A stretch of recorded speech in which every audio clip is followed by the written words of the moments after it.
everyone, and welcome back to another episode of The Bright Side of Life. My name is Melissa Bright, and we are back for another episode. Today, we are going to be talking about the topics of grief, healing, and self-discovery. My wonderful, wonderful guest, Laura Carney, has wrote a book, and we are going to be talking all about the book. But before that, let me share a little bit about her. Laura is a writer and author, a copy editor, artist, and activist. She was a copy editor at Good Housekeeping for 7 years and the Hearst Lifestyle Group, which encompasses GH, Redbook, Women's Day, Dr. Oz magazines. For 5 years, she was doing copy editing at companies like Vanity Fair, GQ, People Magazine, all the places. She's been everywhere. So without further ado, Laura, welcome to the Bright Side of Life. How are you doing on this wonderful Monday? I'm good. How are you? I am doing fantastic. So why don't we start by kind of telling the guests why you're here today? So you wrote a book that's called My Father's List: How Yeah. Living My Dad's Dream Set Me Free. And she wrote this book. Her father passed away when Laura was only 25. He died, unfortunately, in a car accident from a distracted driver. Laura and her family, her brother, find this bucket list years later, her father's bucket list, and she decides that she's going to go and fill out her dad's wishes. She's going to go do the things that her dad wanted to do in his lifetime. So that's the gist of it. I don't want to ruin too much of it. So why don't I just start by asking you, can you share your initial emotions and any challenges you might have had when you first discovered your father's bucket list after his passing? I think my initial emotion was just delight, you know, Yeah. which I'm sure was my brother's too when he discovered it. And it was like, I had just gotten through this experience where I got married and my dad, and I think his spirit was there, but in body, he was not there. And it was very, very stressful for me. It definitely impacted the wedding planning, which were like the worst 3 years of my life. They were supposed to be probably some of the best 3 years, but that was not how it was for me. We got married 13 years after he died, after we met. My husband met him one time and then he died 5 days later. So by the time I was supposed to get married, I think what was happening for me was it was like the grief was just resurfacing.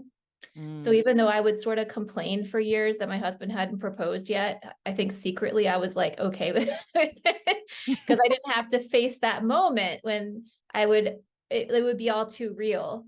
Oh, right. This is one thing that he's missing. Oh, right. I'm going to have a life that's my life, but won't have my dad there to ask him for advice. I mean, not that I didn't need advice during my 20s and 30s, because I did, but there's just something about, I think, choosing your partner and thinking about having your own family that really heightens that loss. So Yeah.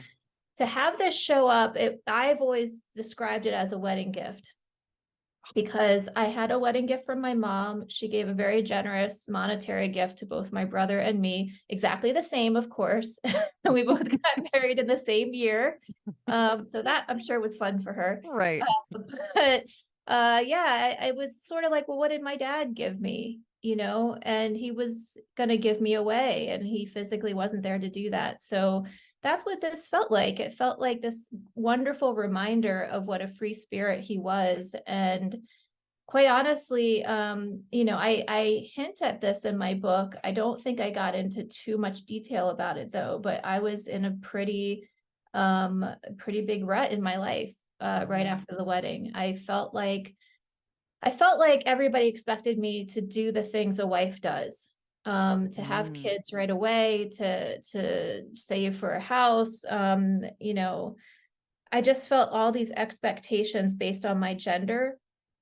And I wasn't sure what my husband and I wanted, and he wasn't sure what he wanted. And it felt like very othered in a way. So to remember how unique my dad was and what a free spirit he was by seeing this list, it was just like this like this relief, like, oh, I get to just be myself if I go on these adventures. So, and also I think I felt it was going to be a way for my brother and me to sort of like stay bonded while we're now going on these different paths. So I think there was a little bit of that too.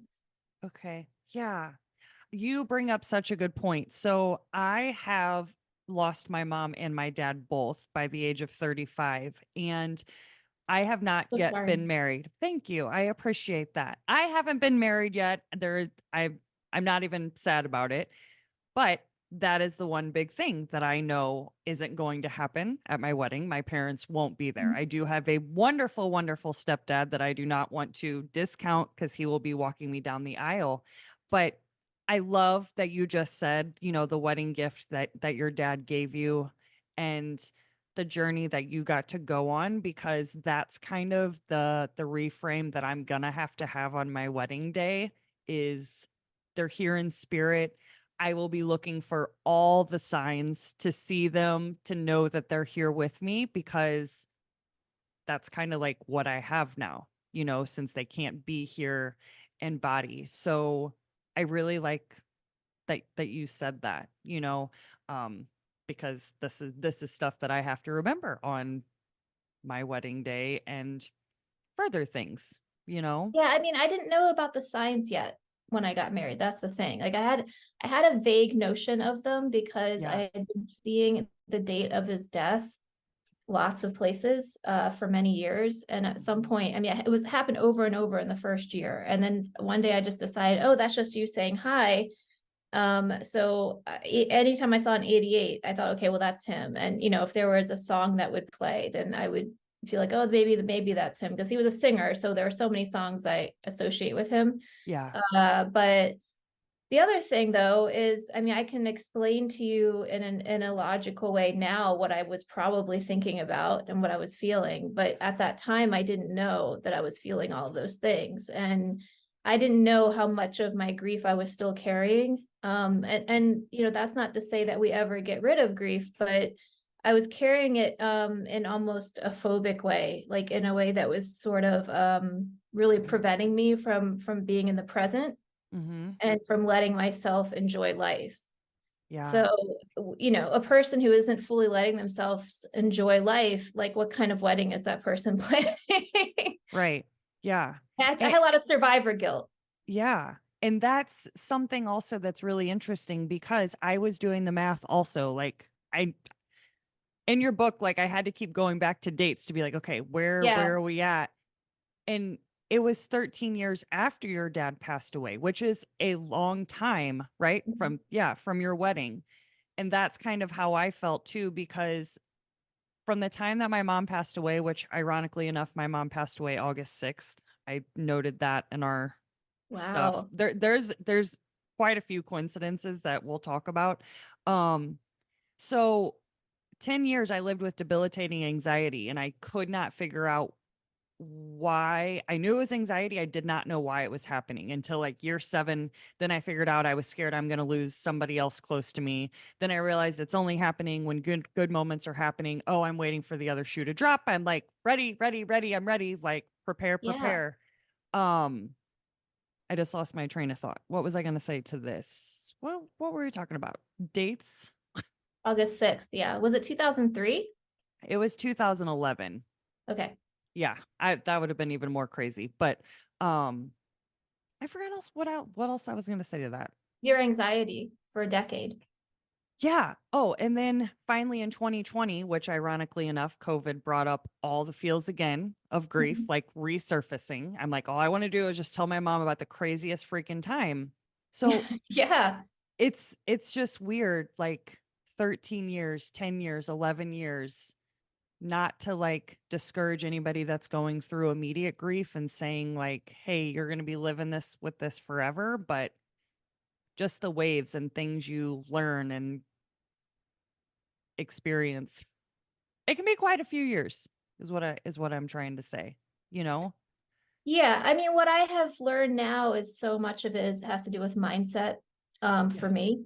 Yeah. And I'm not going to prescribe anything for anybody else, but for me, I needed, and I didn't know this the day that this bucket list showed up in my life, but I needed something that would feel like, as weird as it sounds, I think I needed something that felt like it was his advice. That felt, Mm, because when he was alive, he was the person who helped me anytime somebody died. He yeah. was the person who would explain, well, it's just the cycle of life. And, that's why I shared in the book how as soon as my brother called me with the news that he'd been in a car crash, I went to my bookshelf and found the book my dad wrote Yep. and flipped right to the chapter where he talked about what happens when you die. And this is really weird because my husband has this book called How Not to Die, and it's in my stack of books right now, holding up my laptop, and my eyes like just went Wow. to it. Wow. Oh my gosh. It's really freaking me out. But anyway, yeah, like I felt like I needed him to tell me. And that right there is a perfect example of the kinds of winks that he gives me all the time, regardless of what I'm doing, that are just, I think the whole time he just wanted me to be living. He wanted me to be enjoying my life and, not, not go on business as usual, but rather um realize that he's okay and I don't Yeah. need to keep worrying about him. Mhm. And that I can't just keep being phobic about everything just because he died in a very scary way. Right. Even getting anywhere, there's a lot of there's a big theme of transportation in my book with Yeah. horses, bikes, Yeah. running, swimming. I get everywhere I can in a very old-fashioned way in the Yeah. book. And I think that's because, it's all leading up to that big Corvette drive at the end, Yep. which is where I flip it, where it's like, okay, I can take a mulligan on, as my dad would say, on this experience, where Yep. instead of being afraid of everything around the corner in my life, I'm going to now start welcoming uncertainty. Yep.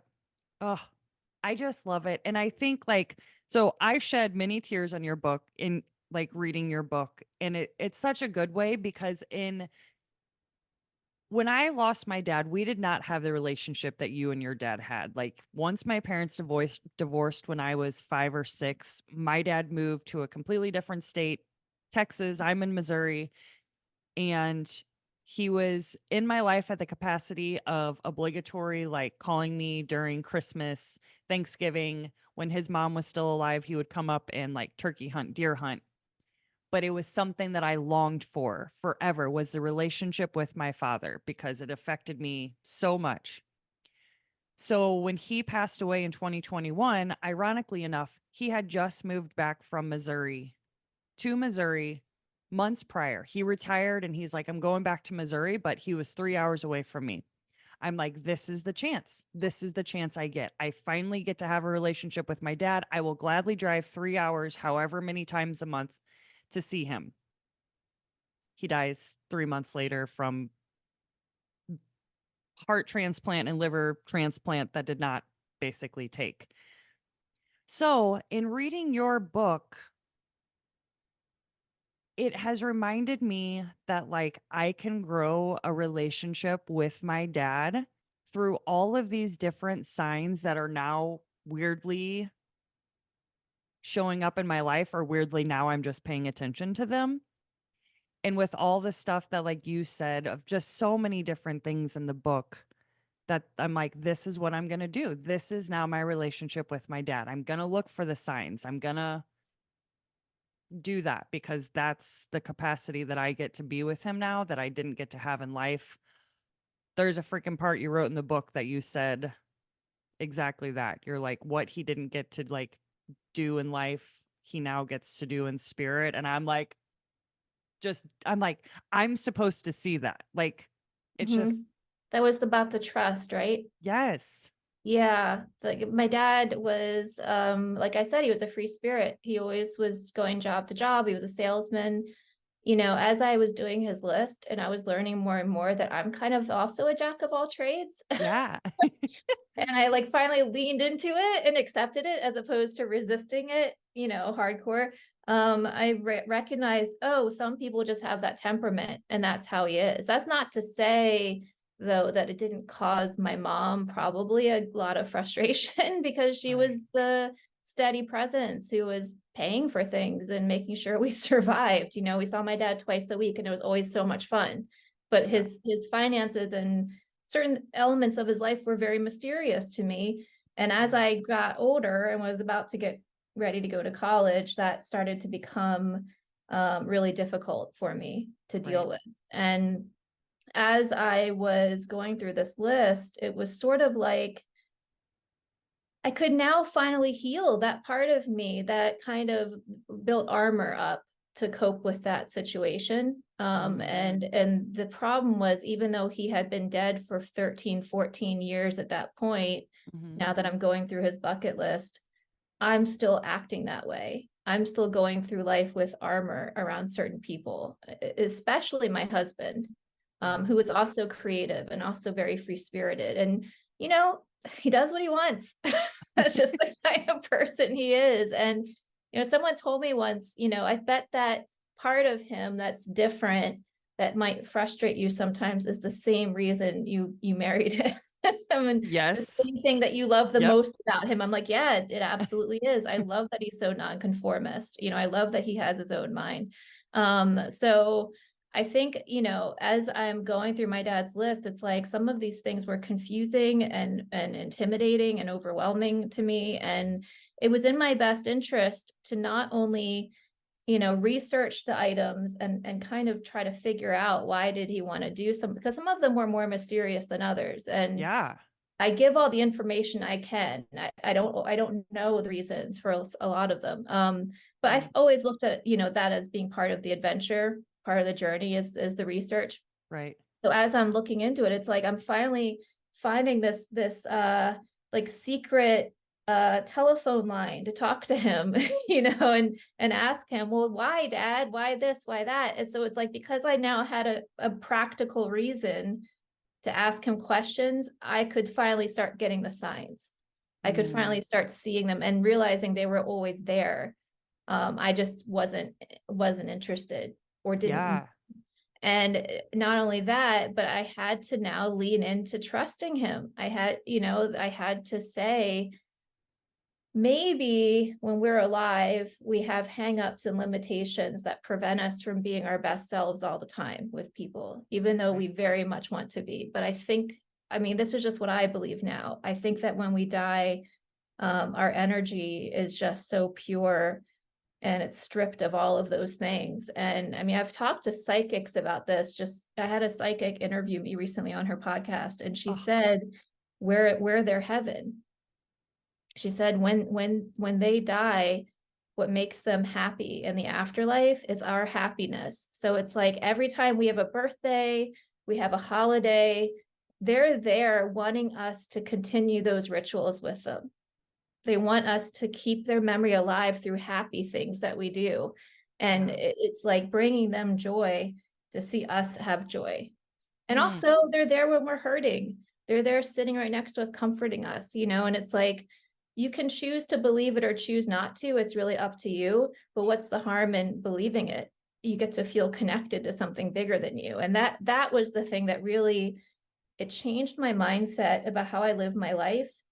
And now that I feel connected to my dad's spirit, I also feel connected to God or the universe, or just, I know that there's something so much bigger than me. And the whole adventure of the book is me going to all these different places, and I'm almost always finding myself in churches, you know, or some like ancient Irish Celtic Druid site, you know, like where's the thin place? Where's the holy place? And even when I met a president, I'm still in a church, you know, it's like it just kept happening over and over again. And it's because this was like a religious, like a spiritual quest for me.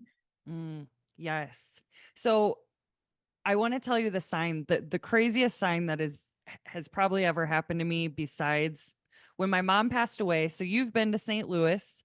You visited St. Louis. Did you visit St. Louis in the summer? I did actually for my book tour, but so I was there in July this year. Okay. But I was there in December of 2022. So I got to see it at Christmas time. Thank you. Okay, because I was trying to figure out that time frame too, because I'm like, I know she wanted to finish it by a certain time. So what time are we thinking about? Because I'm like, how soon, how recent has she been here? So July. St. Louis. It's like hot as hell. So Yeah. anyways, when my mom passed away August 6th, in 2011, rainbows came out on the way to her like funeral arrangements and also after her funeral. It is hot as hell. There is no rain in sight, and two funerals came out that week, or two rainbows came out that week. Wow. Rainbows have always been my mom's like, this is how I know she's with me. However, my dad's anniversary of him passing away is January 6th. It's really weird that they're both the 6th. So last week, I said to my dad on his, like on that day, I said, if you're around, here near me, just play a ZZ Top song. ZZ Top was his like favorite band. That'd be a super easy sign I would know. Go throughout the whole day, nothing happens. I go to bed and I wake up at 3 a.m. with hearing the most clearest owl hoot noise ever. And in my half asleep brain, I said, that's my dad. The reason why I said it was my dad is because my dad was a hunter, and turkey callers are also, I found out, owl callers. They sound, you can literally Wow. use the same piece to call them, but he was really good at making the noise himself. So I'm like, this must be my dad. At 3 o'clock, I decide to stay awake, and this owl keeps coming back. So all of a sudden, it's like 6 a.m. I'm like, he's got to be here somewhere. I have a huge like window all the way through my apartment. I go out in my dining room and I like peek the blind open, and the owl is literally right at the branch right outside my thing. Oh my God. So I'm freaking out. I'm like, I'm going to record this to show my brother. I did not see, but as I'm opening the blind, the owl is literally looking at me in my eyes, eye level, right there. I just like started sobbing Yeah, so I want to much. cry right now. I'm going to email you the picture, but I'm like, there is no way that that was not either my dad or a sign from my dad. It Yeah. was, it was so beautiful. So after that moment, I'm like, that was my dad telling me, like, I'm here. Because owls are also wisdom. Yeah, They're that's a also, big one. yeah, like in like awareness, enlightened awareness. It can also be Uh-huh. spirit guides, whatever. And I'm like, this is crazy. So now with the owl and your book that I've had for quite a few months that I just decided to pick up to read, it's just like, Melissa, this is what you need to be doing. You need to be looking for the signs to have the relationship with your dad. And like your book also gave me that permission. Not only was it my dad, but it was like your book. All right, I'm Because about to blow your mind more. Sorry, go ahead. no, blow my Continue. mind more. Blow my mind more. So you know how I wrote about lots of animal experiences in the Yeah. book? Yep. I also had an owl experience that I didn't end up writing about. Nothing like yours. Yours is incredible. It was so minor that it was like, I just didn't think to write about it. Yeah. But it was in the middle of the night, just like yours. I could hear it. I never ended up seeing it like you did. Yeah. So your dad really wanted you to see that owl. Yes. He But I did. did hear it, and it was the same night that I think it was in chapter 12, I had finally gotten decluttered my house. I'd gotten rid of the box of the Good Housekeeping stuff where I used to work, which is, that's ironic, right? Um, I'd gone through all my dad's stuff and thrown things away that nobody needed, but kept the stuff I needed. I got rid of wedding stuff that was trash and kept the stuff I needed. Finally, it took me years upon years upon years to do this. And then I wrote my list for myself. And it was like, I think I needed that space, that headspace to be able to do it. And Yep. that was the night it happened. That was the night I saw the owl. Damn. Not That's saw, heard. I heard, right. but they're so loud. It's like They you feel really like you are. have to be right up at the window because they're so loud. Yeah. Yeah. And the other crazy thing is, so my daughter lives at the opposite end of our apartment, and I'm like, man, that owl was so damn loud. There is no way she didn't hear it unless she is just like freaking so deep in her sleep or she had her TV on. So I heard her get up and go to the bathroom. The very first time before I actually saw the owl, I text her and I'm like, did you hear the owl? And she's like, Mom, I got a video of it. And she saw it flying away. So it kept coming back. So that then in turn told me my dad is not only looking out for me, he is also looking out for my daughter and like they're Yeah. visiting her. Um anyways, it's just That crazy. validation is nice. It is Like, it do you is see this? What's happening right here? yeah, I know. Well, And that's like like the grasshopper that we get every year on August 8th. I I was like, holy freaking Like, it's a crap. thing. They do that. Yep. It's a real thing. And even this year, Stephen and I were not at home. We were on a family trip because that we're having this family reunion up by my mom's house in Connecticut on the beach. And we stayed in a hotel. And I think it was actually August 5th or 6th, Mhm. your date. Mhm. And I guess I remember sort of on August 8th about the grasshopper when we're home and there it is again. But this time we were staying in a hotel and it was like the morning we were checking out, we're about to go meet my family for brunch, and all of a sudden I'm walking in the parking lot to the car and I see a cricket on its back right next to the car. And I leaned down and I was trying to help it and I flipped it over. And of course, my husband, being like the animal lover that he is, he pulled a piece of paper out and he came over and, oh, no, I take that back. He wasn't the one with the paper. He just came over to try to help. But out of nowhere, a white-haired man showed up and he had a piece of paper and he comes over and he goes, "Cricket on the hearth." And I was like, "What?" And he's like, "Cricket on the hearth. I'm Irish. That's lucky. That's good luck." And he kept saying cricket on the hearth. And I'm like, holy crap, because my dad is so Yep. Irish. Yep. Yep. And he helped me get the cricket up and we put him over on the sidewalk and he was okay. But and then he just like vanished. Like, now Mhm. that I think he was in a truck or something, but the truck was nowhere to be found. That's like totally an angel experience, probably. Yeah. Which I've had a few of. And Yes. oh my God, that was the grasshopper. Like, that was the Shears grasshopper. Like, they can make it happen no matter where you are. This is just crazy. And like I hope like my listeners, if they are struggling anything like with grief of just like needing some kind of comfort of like your loved ones, like looking for these signs, it can just bring you so much happiness and validation and just anything that you need in that moment. It's almost like that's what it gives you. If you need the validation, if you need the advice, if you need the go ahead, if you need the whatever it is, just seeing that thing, you're like, that's all I needed. Like, thank you. Well, and there's two things to remember, I think, too, right? Like, there's the part where you might ask for a sign like you did with ZZ Top, but you Mhm. have to have a flexibility about it, Yep. because our request in our little human brains will be one thing, but then they'll somehow manage to make it so much more epic and incredible. Seriously.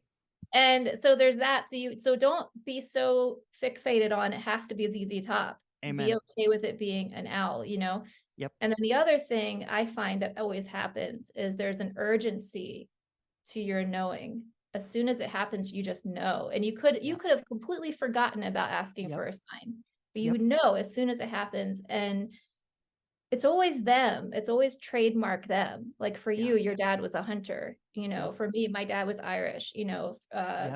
It makes sense that it would be a grasshopper.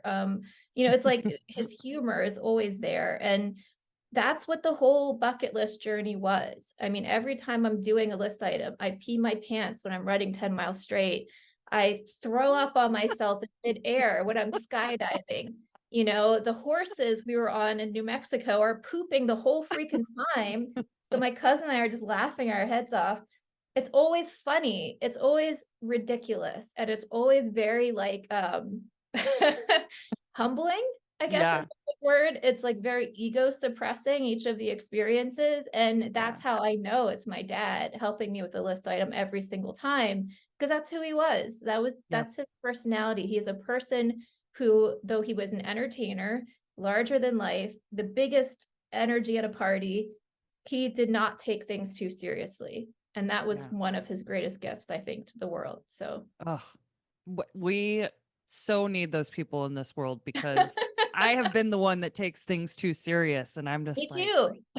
yeah, yeah, like what is the damn point? What is the point? So why don't we talk about, if you don't mind sharing with the audience, some of your, I mean, God, 54 items you did? Yeah. Yeah. Okay. She did 54 items. So I'm not going to ask her to list all of those, but why don't you share some of your most memorable and maybe why those were the most memorable to you? Thank you so much for putting it that way. And I'm also just so relieved that you read the book because, Oh, oftentimes I'll have interviews, which are lovely interviews, but if the person hasn't read the book, it's sort of like, what's your favorite? What's your least favorite? And, as you know from reading it, really the gift was more about all of them together. yeah. It was how each one just found its way of fitting into my Oh, life where I was. It wasn't like, this seems weird that I'm doing this. It was more each one made sense at the moment I was in. yeah. So really, it's hard to say which are the most memorable because they all go together in some way or another.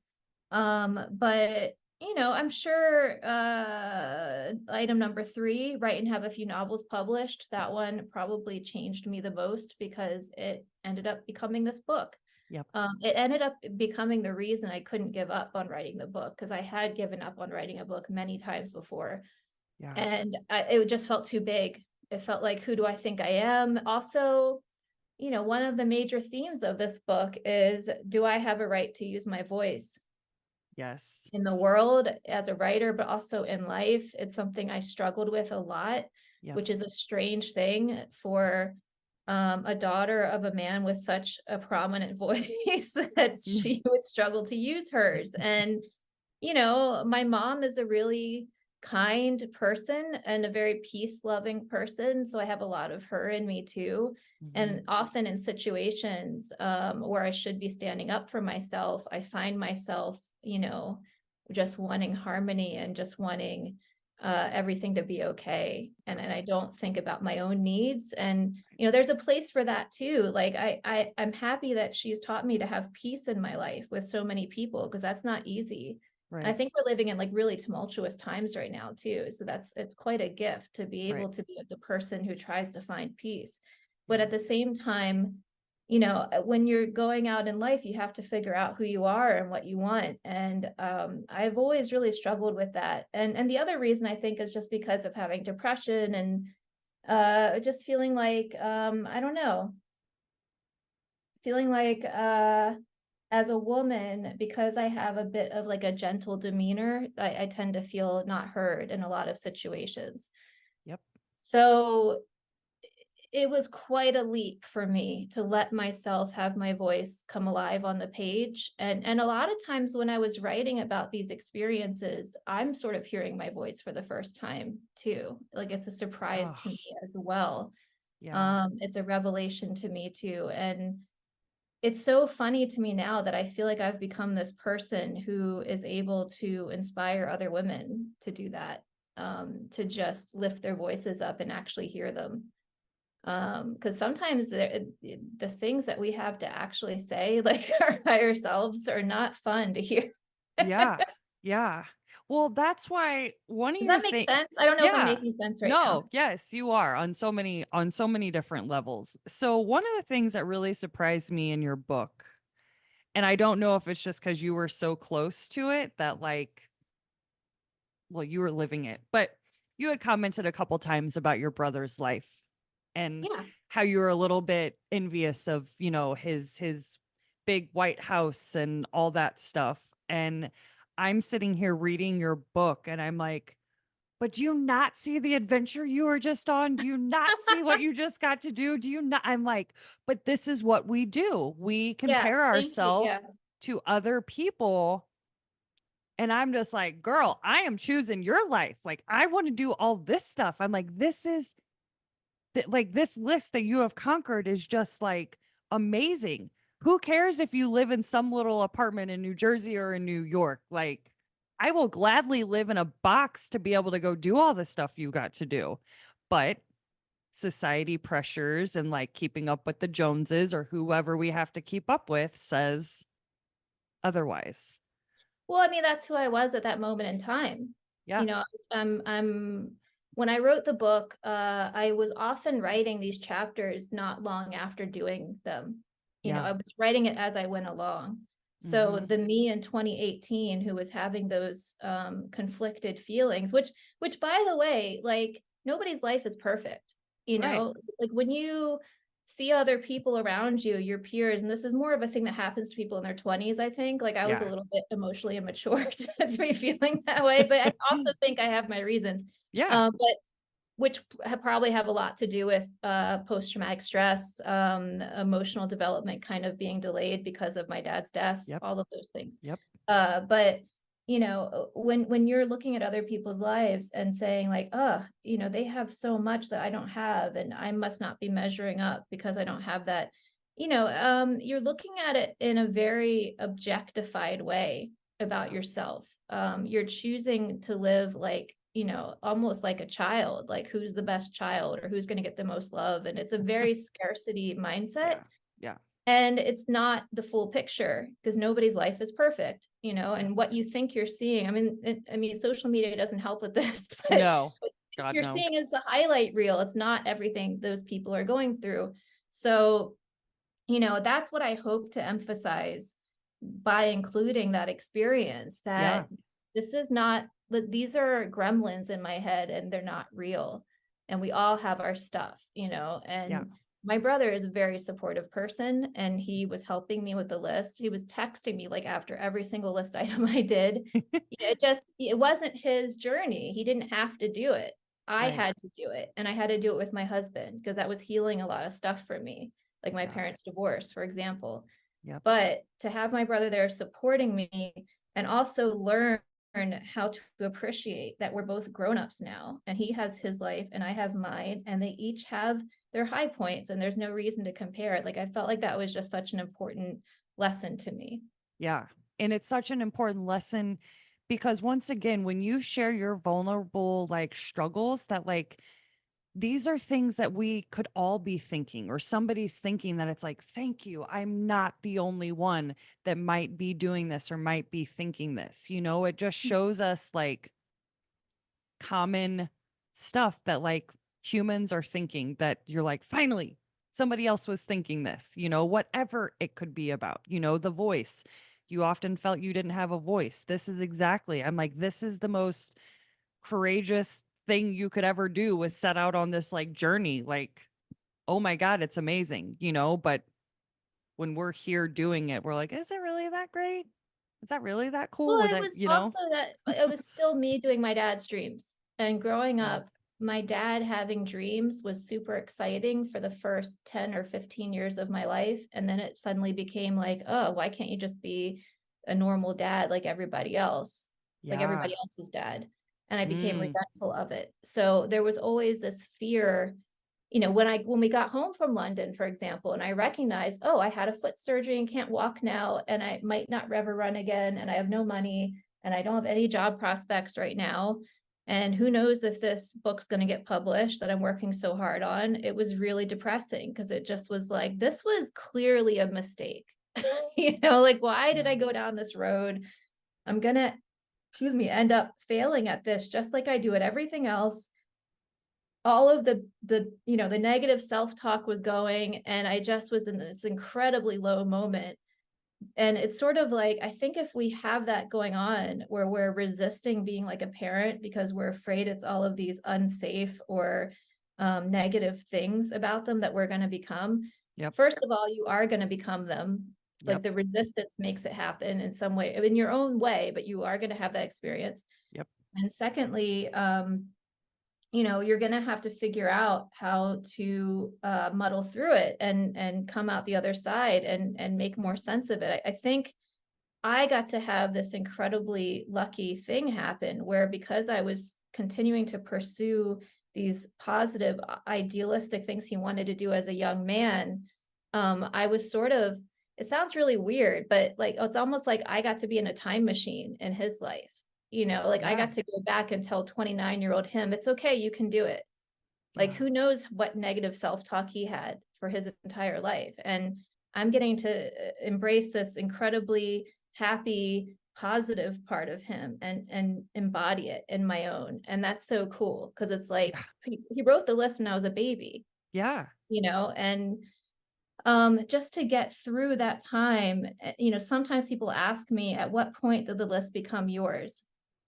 And I think Mm, that was when it happened, because I recognized that I'm not doing this to impress anybody. yeah, I'm not doing this just to write a book. I'm right. not doing this even as a method for awareness. Even, I mean, I wrote about my activism a Yep. little bit in the book, and it started that way. It started like, oh, this might really help my activism. This might really show people that when someone dies in a meaningless car crash, they were a meaningful person. They Hmm. mattered. That was a Right. big driving force in the beginning. But after a while, I recognized my feelings behind that they weren't completely aligned with who my dad was. Yeah. And if I stayed in the emotion that was so needing that justice and needing people to see, this is really bad, stop doing this, stop killing people. If I stayed there, I Hmm. wasn't going to get to experience the whole breadth of the journey, Mm, and get to a point where instead of requiring justice, I wanted mercy, like both yeah. for other people and for myself and for my dad. It was a much deeper thing. Like I needed to Yeah. get there. So, you know, I think it's like you just have to let yourself get to a really low moment and be willing to let go of everything Yep. in order to finally get in touch with your actual voice and get in touch with who you are. And when you do that, the comparison game ends. Oh, it does. Yeah. And it's so beautiful that you said that. Like your it just how do I even say that? The word that's coming to mind is like evolved. Like you thought you Yeah. were starting it for a certain reason, and then all of a sudden it comes really apparent to you. You're like, "Oh, that's actually not like what's happening. It's actually something much more beautiful or something that's also encompassing this." Like that's been my podcast journey. I started it in 2020 wanting to help other people not feel alone in whatever struggles they've had. Mine has been my biggest losing my mom was my biggest one before I lost my dad. But then it evolved into this whole healing journey that I never thought that I was going on, but then like talking to people like you and like what you did and like how you quote unquote found the bright side of life. Like you took the journey to complete your father's bucket list. Like I took little tidbits of everybody and went on a whole healing journey that now looking back at 3 years, it makes sense. Like this is what I've been doing, but I had to like be further away from it to see like that's what was happening. And I'm like, that's awesome. Like I'm Well, so it's I- amazing, right? When you yeah, recognize that, it's almost like it wasn't even just your idea to do the podcast. The idea yep, probably was planted yep. in your head from Oh, something bigger, for sure. and Without a you doubt. just cooperated. Exactly. Oh, I 100% believe that. I 100% believe that. Yeah, because something more pure, like I was talking about, an emotion that's more pure than wanting justice, like Yep. something very pure started acting through you, Yep. and it's because you were ready. Yeah. And then everything, like you said, all your stuff came in alignment the perfect time. And like that was one of the most beautiful things that I read about like that. You're like, "Oh, and I needed to record 5 songs and I just happened to know and my cousin." And I'm like, It's crazy, all the people. "Seriously?" So there is a book that I want to recommend to you on top of like potentially like talking to, but there is a woman, her book is I moved it now, but her book is called Broken Waters, and she's from St. Louis, and she was adopted as a little girl, and she was separated from 11 sisters. So she goes on a journey to find these 11 sisters. Well, then she decides she winds up like finding them, but then she decides she wants to tell the story of each of their lives. And how she does it, she doesn't go in the order of their age, she doesn't go in the order of whatever. She just does it on intuition alone, Yeah. and it all perfect. Like it is one of the most like beautiful things. It just unraveled the way it was supposed to unravel. I would love to read that. Yeah, that's very much how I did the list. Like Yeah. people ask me sometimes, did you go in list order? How did you decide what to Yep. do where? And you'd think that it would have been a gradual thing I was sort of choosing the whole time, the whole 6 years, but it wasn't. I just sat down with my Google Calendar in the first year and all of it came to me and I mapped it out. I mean, some of those things would change slightly for Yeah, whatever reason, but it mostly, I think it mostly ended up being like that original calendar I set up. that's awesome. That's so cool. Okay, so some of the things I want to talk to you about is the coincidences, or not so much coincidences, it's just something that I share a commonality with you that like. So first of all, we did I lost my mom when I was 25. So we both lost a parent when we were 25, which you had talked about like the emotional development of the brain and stuff. Like I thought I had my shit figured out when I was 25. Ha ha. That's funny. Like, and I even had a child. I had a 9-year-old by that time because I had my daughter when I was 10 or when I was 16, not 10. And No I'm like, offense, 25-year-olds. "Right." No offense. You're right. You're right. But anyways, it very quickly became apparent like how bad I needed my mom whenever I lost her. Um, your love for Sound of Music is the same love that I share. I have watched that movie so many times with my grandma. So when you were talking, the very first part you introduced it was the Edelweiss song. I'm crying Friday night, like reading that. I'm like, oh my God, I'm That's in supposed the to read first this book. chapter. Yeah. Oh, well, shit. Yeah. Oh, I just started it. I mean, I spent so long yesterday reading it, but it was a perfect Yeah. excuse. I'm like, this is my work. I have to do it. Yeah, I described it as when my parents divorced, that it was Yeah. like Captain Von Trapp Yes. letting the kids sing anymore. Yes. Yes. Exactly. So whenever you went to Ireland and then you went to Vienna and like Yeah. was just you got to do all that stuff and the I Have Confidence song that she freaking sings is one of my favorites that I'll jam out to because I totally forgot about that. Yeah. it's such like a I just love it. She's so like badass singing I Have Confidence that I will now like jam out to it now. I'm like, yes, I do have confidence. So just your love Yeah, for Sound of Music is I didn't even know I loved it that much. I just knew that my parents did, my mom did, and my dad did. And I mean, my dad just loved to sing Edelweiss. It was like a good song for him. yeah. And my mom, she loved the nuns in that movie. And that's why it was like really important to me that I go up and see that. Yes. And I had not planned that day very well, as I tend to do sometimes with my poor management of time, which it did lead to a lot of the misadventures in the book. But I thought I was going to go and hike up to the mountains and sit Yeah. where Maria taught the kids how to sing, and it just wasn't meant to be. Right. But when I actually wrote about that time and that experience, I recognized, and I'm so happy you brought this up because I totally forgot about it. I recognized that I was retracing her footsteps when she sang "I Have Confidence," and she's leaving the convent for the first time and going out into the world again, and she's going to go on this incredibly uncertain adventure that she did not think she could do. And I Yep. really, like, when I wrote about that, I recognized, oh my God, I'm a flibberty gibbet just like Maria.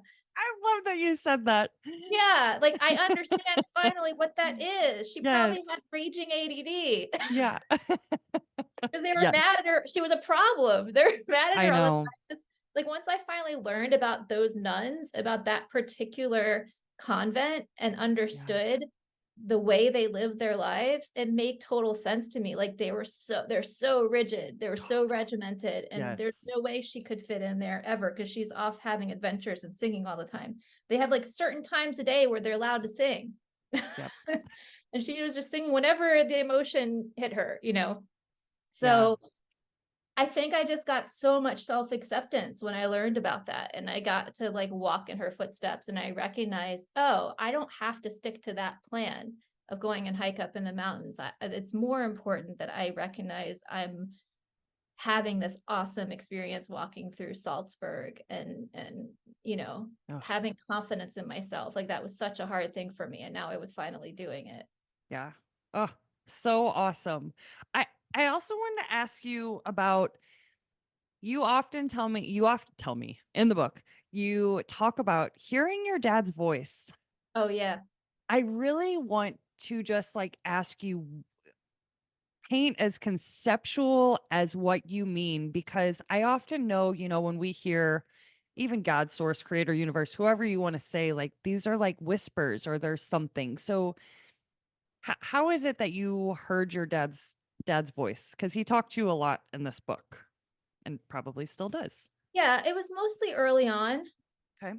I think it was happening early on because I needed the sense of security in what I was doing. I was really terrified Yeah. of what I was doing. And this wasn't a story about a woman who just adored her father so much that she wanted to give him this gift of his dreams. I did adore my father, but I also had a lot of conflicted feelings about how he lived. So to go after dreams of his as opposed to these choices that represented security in life for me at that stage of my life was a huge risk. I was taking a huge risk doing that. Yep. And to hear things from him, like even before I started the list, when I had my first big article published in the Washington Post that was about distracted driving, and it was about what it was like to get married without him there. Right. I heard that night when I got into the shower this 2-word phrase, changing history. And that whole day I'd been so overwhelmed because it was the first time I had talked about my dad's death in public. Yeah. And I did it in this enormous newspaper, and every person I know saw it. Like people see the Washington Post or the New York Times and they're like, oh, okay, I'll read that. It's always so funny to me. Like the size of the publication is going to influence, Yeah. and it made it so that every person I ever knew was reading this article and all contacting me. And it was very overwhelming for me as someone who tried to keep that secret usually. But to hear this phrase, changing history, it was like, just like when you saw the owl, it was very urgent. It felt urgent. It felt like it's my voice, it's not like I'm hearing voices all of a sudden. Right. It was just, oh, that's a weird thought. Like Yes. that's not a thought I have usually. Where on earth did that? It's like a dream, it's like, where did that come from? That's what it felt like. And then a little bit later when I was, they had a Good Housekeeping, I had the good luck to get an article published about my mission to finish my dad's list. And I had just gotten started with it. And it was in tandem to this sidebar that was all about how to be a safe driver, And so it was a service piece too.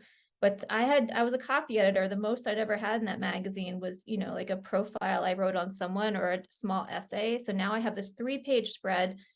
I couldn't believe my luck with that. I couldn't believe the responsibility of it for a copy editor to be able to do this.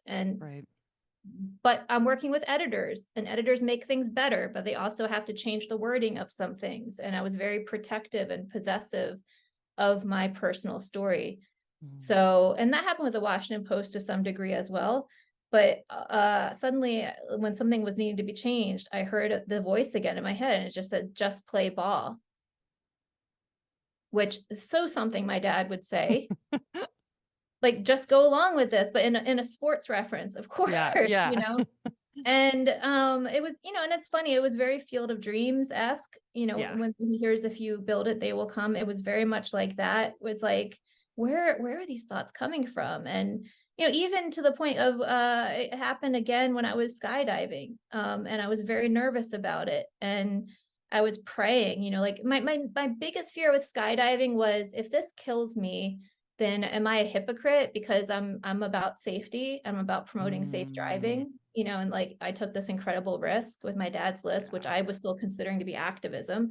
And to be so nervous about that, and then suddenly hear someone say, let go. I mean, that was totally my dad. And that really, I mean, what is my father's list if not one long lesson in letting go? Oh my gosh. Okay, you explained that really well. That's what I thought. I just, like, in terms of hearing your dad's voice, it's kind of like these thoughts that you wouldn't normally think. Yeah, it shows up when I really need Yes. it.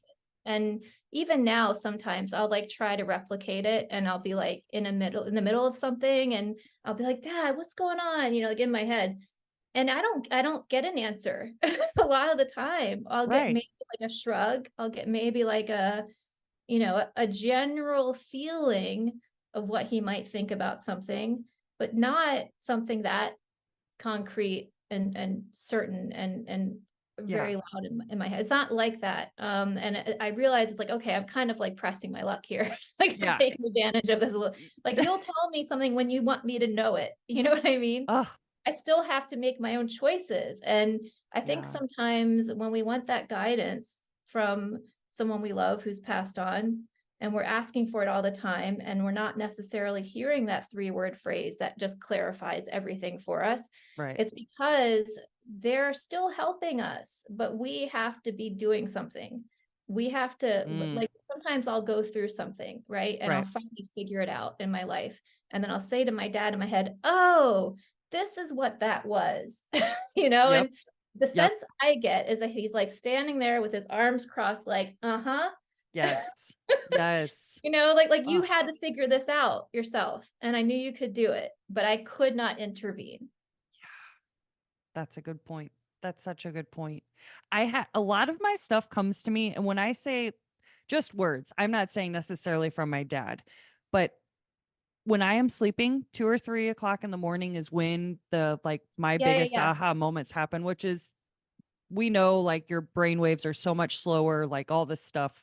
That's why. Yeah. Yeah. So 2 nights ago at 2 to 3 a.m., I wake up and the only words that came to mind was catching up on apologies. And I'm like, Mm. I don't know what that means, but I also have been listening to Zach Bryan at night, like, and he is an incredible songwriter. So I'm like, did I hear that in one of his songs? Or now am I trying to write my own song in my head? But that's the only word that came. Those are the only Yeah. three words catching Now up I on feel like that's a apologies. message for me. I'm writing it down. Yeah. So I'm like, okay, it's not making sense. And I literally wrote a post yesterday saying, I guess it'll make sense soon. Like, whatever those 3 words are, it'll make sense soon. So maybe it is a message for you. Well, But it could be. It's good that you share it. yeah, It's the stuff I'm telling that's, you that I've heard could also be for you. Just like things in my book felt like they were for you.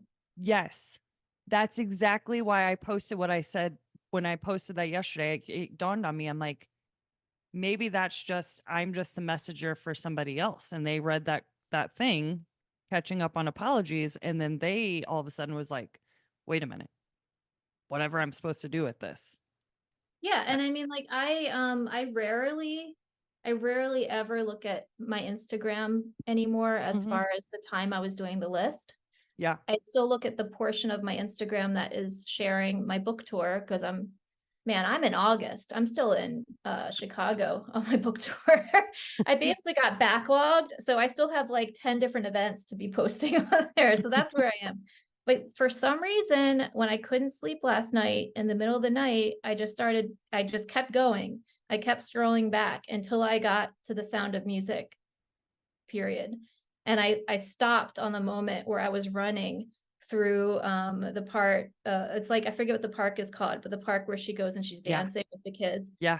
I was like, you know what? I need to remember this. And I looked at it and I looked at how happy I was running through Mhm. that. And I was remembering, like, look at all the joy I was experiencing doing this project. And now that I'm sort of back in more of like a regular life kind of experience, like I need to remember that. I need to remember that, just the purity of that feeling. And now that you and I are having this conversation, clearly I needed to look at that so we could talk about it. Yep.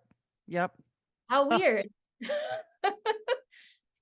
oh, but it's not weird because it's supposed to happen. It's supposed Yeah. to I happen. mean, you have to just go with it. Now Yeah. I've learned to go with it. Like anytime I was researching stuff for writing the book, it could be the weirdest thing I was watching, a movie that made no sense that I was watching. I just had to trust that there was going to be a line in that movie that was going to help me. And there always would be. Yeah. So much of your book, Francis Bacon, did not even know that was a person, but that's the pizza that I order at my local pizza place. What? Like, seriously, swear to God, it is the best pizza ever. And That's what I'm it's like, called? it's called Francis Bacon. So I had that on Saturday night, shit you not. And I read that yesterday. And I'm like, That's so I didn't even know funny. this was a person. And now she just gave me a history lesson on Francis Bacon. So I looked it up and it's, It's a pun. Yeah. yeah. And I'm like, what the heck is happening? But that's what How happens when funny. you start really do like paying attention. Like, No, it makes me so happy you had that experience. And I hope other people reading the book have that too. I'm sure they do. Because it is written almost stream of consciousness sometimes, and it's coming from a very an intuitive realm. Yeah. So it makes sense that if people are reading it, they're sort of getting in touch with that Yeah. subconscious inside of them, where all of those signs live. Yeah. Yep. Yep. It was like Exactly. being in a dream state for 6 years in some ways. Do you miss that time? Like, Yes, yeah. I do. But what I'm doing now is I'm trying to channel it. I'm Yeah. trying to, you know what it's like? It's almost like the Alice in Wonderland story, or Wizard of Oz. And Yeah. I've actually been rereading those books recently, and now I Mm. finally understand why. For real. Like, I've been reading them on my phone. I just finished reading The Wizard of Oz for the first time. And I still have Alice on there. And I've been learning about Frank Baum and about Lewis Carroll, and who are these guys who created these incredible stories. And I have not for the life of me been able to figure out why I'm so drawn to them. And now I Yeah. get it. Now I'm talking to you. It's because I have just exited, Mm. the looking Yep. glass. Yep. And I often want to get back in, and I can't, because just like the grasshopper, life always moves forward. I can't go back. And so Yeah. often I think when a tragedy happens, you'll Mm. hear people say things, and this happened in the pandemic a lot, early on at least. Yeah. I just want life to be normal again. Yep. I just want to go back to how things used to be. And it's like, you can't.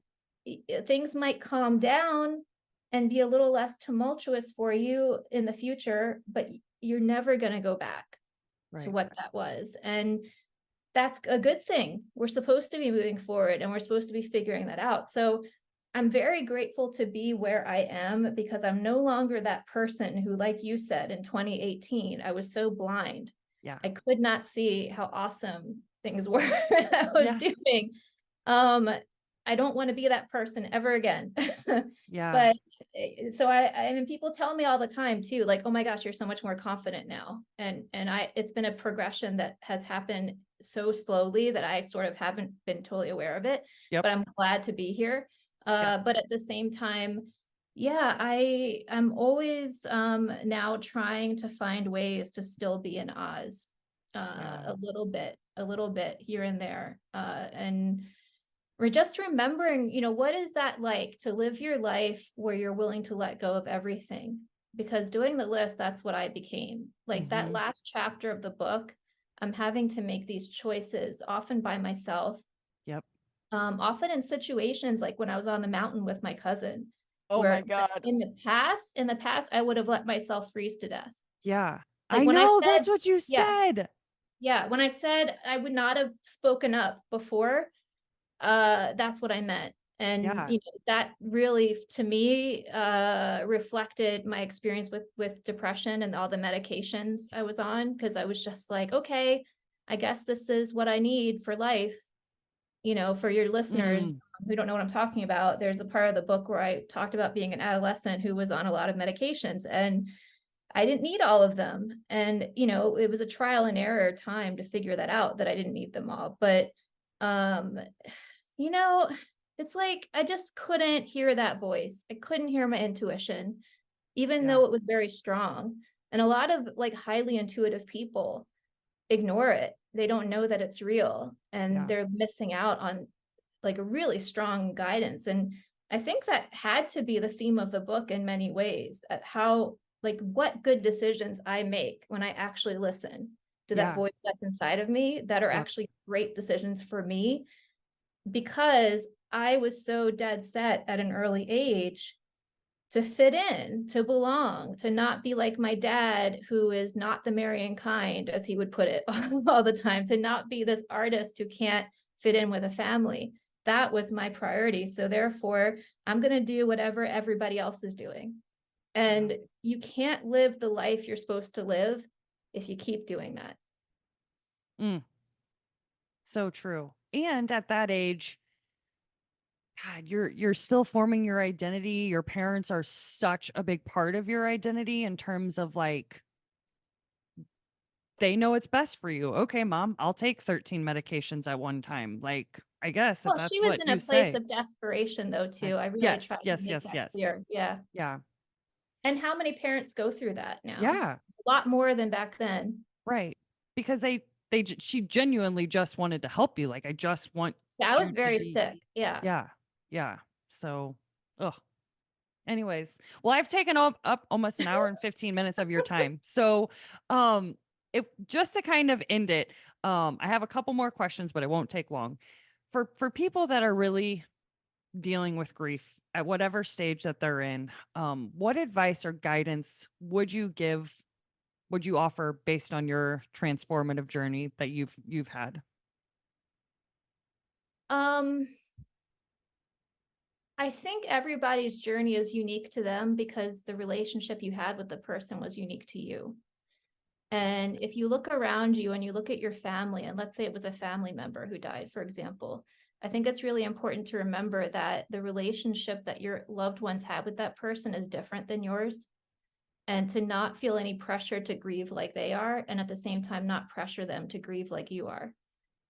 And that's super important because while it can be comforting to talk to other people who love that person and share the memories together, really the grief journey, I think, is going to be reflective of the love you had for that person and how that person made you feel. And I found it difficult in my own experience just because, and I finally found a word for this the other day. I think my experience was sort of like lonely grief Mm, because the experience I had of relating to my dad in the way that I did happened in very isolated experience. It was like Wednesday and Sunday, Wednesday and Sunday. Those were the only times I saw him. And he was almost like a secret from everybody else in my life, you know, and I imagine this would be true for many kids of divorce. So it's like when someone like that dies, what is the family who you reminisce with? You know, like obviously I had my family who also loved him, but I had this very like in retrospect, quite wonderful, fortunate experience of that one-on-one undivided attention from this person. But I was struggling to replicate it in my life in a way that helped me to move forward, if that makes mm, sense. Like the grief that you're feeling is love unexpressed. That's nice. really what it is. And until you find a place to put it, the grief will continue because you'll keep longing for that person who, while they were living, you could give it to them. And now that they're not living, what do you do with it? How do you get to have that feeling of, you know, love is a giving thing. It's not, I feel it sounds like a song. Um, it's not, it's not like, oh, I just want to buy a bunch of love and then feel loved. It's not a consumer thing. It's like you just give it and then you feel it. That's how it works. So if the Yeah. person is dead, who are you now giving it to? And I needed to find ways in my life where I was still giving it. Yeah. And I think that's why in some ways now I feel more connected to my dad in his death than I did when he was living, because everybody knows about him now. Yep. And and I don't just mean people reading the book because they know about a version of him that I wrote Mhm. about as a character. It could never possibly be the full him. I Right. just mean the people in my life. My husband feels like he knows him. You know, Yeah. that was to me the biggest loss, that he only got to meet him the one time. Yeah. And even he has had experiences. One time when he was at work, he said a man was in the elevator and he felt for sure it was my dad, like my dad's spirit visiting him. And I thought, that's crazy. Um, Right. so to get to now feel like I get to have this beautiful experience of love with other people who care about me genuinely and Mhm. want me to be okay. And it's so similar to what I had with my dad. You know, it's like he lives on. He lives on in that for me. And what's really happening probably is I'm finally like embodying the stuff that he stood for. And I'm Yeah. finally letting myself give that to people. And that's why I'm getting to have that feeling. So if Yeah. someone is going through grief, what I would want them to know is that you are going to get there. You're going to get to that place where you can recognize that the person's legacy who died is now living through you, Yep. and they didn't really go anywhere. Because anytime you have those moments, like my dad used to always say, life is lived in little moments. Mhm. Anytime you have those moments where you feel truly alive, you're celebrating that this person lived. You're honoring them in that way. And it's important to feel the sadness when it happens, and it's important to not resist it, because I resisted mine for a long time. It's important to let yourself get into that out of control state that grief does to you, because I think you have to go through the shit to get to the other side. You do. So I Yep. think that happens to people a lot, where it's like they associate pain with pathology. Like, oh, if I do this, everyone's going to think I'm sick or I'm depressed or there's something wrong with me. Mm. So I think it's like there's so many steps to this, but you have to let yourself have that vulnerability of something happened and I'm super sad about it and I need to feel the sadness. Like, you have to do that first. But I think Yeah. if you let yourself do it and you let yourself relive, in my case, I had to relive a trauma to get there, which meant I put it into a story. And I did not want to write that chapter about my dad's car crash or the Yeah. funeral. But Right. once I did, there was something about, like, I had put it somewhere, like I had put it Mm. into this book. And therefore, it wasn't a thing that just happened to me and my family. It was a thing that happened to people Yeah. people in a story who have a life that is so much more than just that one event. And that was a Mm. place I needed to get to, because I think sometimes when we have something really traumatic happen, it's like, it's just so unacceptable. Yeah. It's so like, this is not okay. Not Right. only that it happened to me, like, not in a self-centered way, like, Right. it's just not okay that it happens, period, to anyone. And Right. therefore, I don't believe in God anymore, or therefore I can't live a good life, because what's the point if something this bad could happen? So I Right. think it's like, you have to get there, but you have to let yourself have that vulnerability and just trust the grief. I think trust it and trust yourself. Like, just trust that it's not going to kill you. You will break through. You will become like an alchemist, this version, like this golden version of yourself you're supposed to be, by letting yourself have the experience. Trust the Exercise grief. too. Go exercise. Super important. Highly important. No, just Trust the grief. running, it was really good therapy for Yeah. me. Yeah. Well, because this stuff is literally in our bodies. If we don't do something, the trauma will get stuck and then it's not going to be good. Can you talk more about that? What does that mean? Trauma being stuck in your In your body. body? Yeah, I know a little bit about it, but what do you mean? Yeah, like if you like mine took on the form of anxiety. Like I whatever was happening, if a thought would just shoot across my brain, maybe even subconsciously, but anything that we don't fully process is going to get stuck in our body. The emotions, the trauma, and if we don't address it, then it turns into ailments, it turns into autoimmune diseases, it turns into anxiety. Like that's why literally moving the energy around because it's just trapped energy. We have to do that. We have to exercise. We have to stretch. We have to do something to be able to. But if you don't, and if you just like stuff it down, like I tried to do, it's going to manifest in some other way. It's going to manifest as an ailment. It's going to manifest as something you have to process the trauma, or it's just going to Yeah, be stuck in your body. Um, I'm so happy you said that, because it's like, people, I feel like, say things all the time, like good vibes only. Let's become this like catchphrase. And you know what? It's either you express it or it's just gonna, yeah, whatever's inside of you is gonna come out one way or another. Literally. Yeah, Yeah. it will. Like there is no like it cannot be just, oh, well, just think happy thoughts. It's not, you can't do that. You literally have to like sit in the grief and feel it and ugh. Well, and I do it very metaphorically, I think, in the book, in chapter 12, what we were talking about before, just to bring this full circle. The night that I heard the owl, Hmm. Hmm. which is wisdom, I cleaned up all my shit and I figured out what could stay and what needed to go. And then that was when I could finally write my own bucket list. And it's like, Yeah. physical clearing out was now helping me have this mental clearing out. And I put it off for so long. I mean, some of those boxes had been sitting there for years and years. Yep. It's like it happened. And now I need to figure out how to digest it. You know, you have to digest the things that you're feeling. Yeah. Yeah.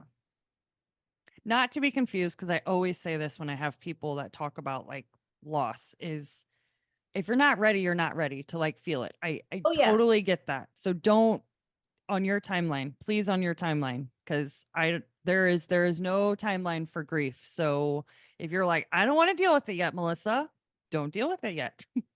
I'm really happy you said that. I was thinking about it before and I didn't say it because I have friends who, for example, are writers and they're trying to write about a grief experience and they might only be 2 years out from it. And it's like, why am I blocked? Like, why can't I write about this? And all I can think is like, you know, when you're a writer, you're writing all the time, whether you're actually sitting there at a laptop or with paper.